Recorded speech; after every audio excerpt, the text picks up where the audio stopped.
नमस्कार दर्शक मित्रों, मैं हूं डॉक्टर झलक, gynaecologist, Indira IVF Mehsana centre से। तो आज मैं आपसे ये बहुत इंपॉर्टेंट टॉपिक डिस्कस करने जा रही हूँ कि आईवीएफ रिलेटेड कुछ मिथ्स यानी कि मान्यताएं होती है। तो अपने को कहीं से सुनने को मिलता है या तो फिर अपने पास ओपीडी में कोई कपल आता है तो ये पूछता है कि क्या मैं आईवीएफ कराऊंगी तो मेरे जो बच्चे होंगे वो खुद के अपने ही होंगे। तो मैं ये बताऊंगी कि हाँ, ये ऐसा मान्यता होती है।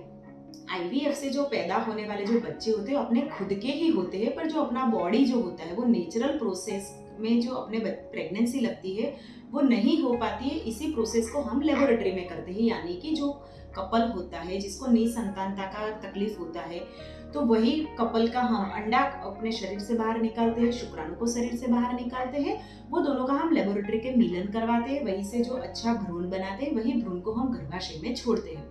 तो जो एक मेन बिलीव्स होती है मान्यता की, जो आईवीएफ कराऊंगी तो ये बच्चा मेरा होगा कि नहीं होगा, तो हम ये बात की आपको श्योरिटी देते हैं कि आईवीएफ से जो भी पैदा होने वाले जो बच्चे होते हैं वो अपने खुद के ही होते हैं। सिर्फ ये होता है कि हम उसको लेबोरेटरी में अपने जो नेचुरल प्रोसेस नहीं हो पाती है बॉडी में उसको हम लेबोरेटरी में करते हैं। दूसरा ये मान्यता होती है कि क्या ये पूरा आईवीएफ का जो प्रोसेस है ये पेनफुल है, तो नहीं होता है, ये पेनफुल प्रोसेस नहीं है। आईवीएफ की पूरी जो प्रोसेस होता है ट्रीटमेंट स्टार्ट करने तक से प्रेगनेंसी ना लगे तब तक, इसमें जो इंजेक्शन लगते हैं वो बिल्कुल पेनलेस इंजेक्शन होते हैं। वो जो इंजेक्शन लगते हैं करीबन 10 से 12 इंजेक्शन लगते हैं, वो सब क्यूटेनस यानी कि स्किन के ऊपर देते हैं, तो बहुत पेनलेस इंजेक्शन होते हैं, तो इससे भी कोई कपल को घबराने की जरूरत नहीं है।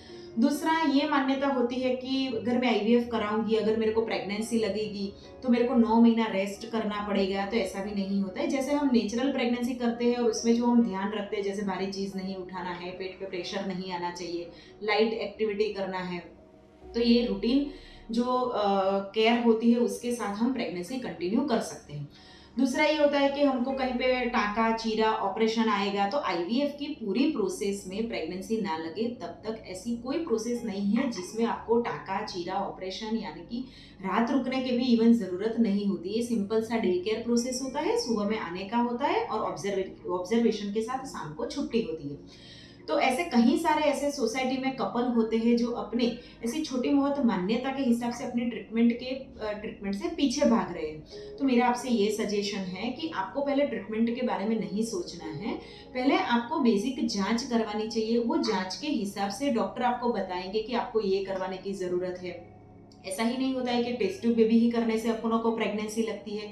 सिंपल कहीं कपल में हम दवाई से भी प्रेगनेंसी लगा सकते हैं, आईयूआई प्रोसेस है जिससे भी प्रेगनेंसी लग सकती है, और ऐसे बहुत सारे इंडिकेशन भी है कि जिसमें हमको आईवीएफ करवाना चाहिए। तो ऐसी मान्यता के हिसाब से जो कपल है कि जो अपने ट्रीटमेंट से पीछे भाग रहे हैं, तो मेरा आज से आपका यही सजेशन है कि ये बिलीव्स जो है उसको आप साइड में रख के अपने अच्छे एक आईवीएफ जो सेंटर होता है उसमें जाके अपना इलाज करवा के एक अच्छी प्रेगनेंसी आप लगवा सकते हो। Thank you.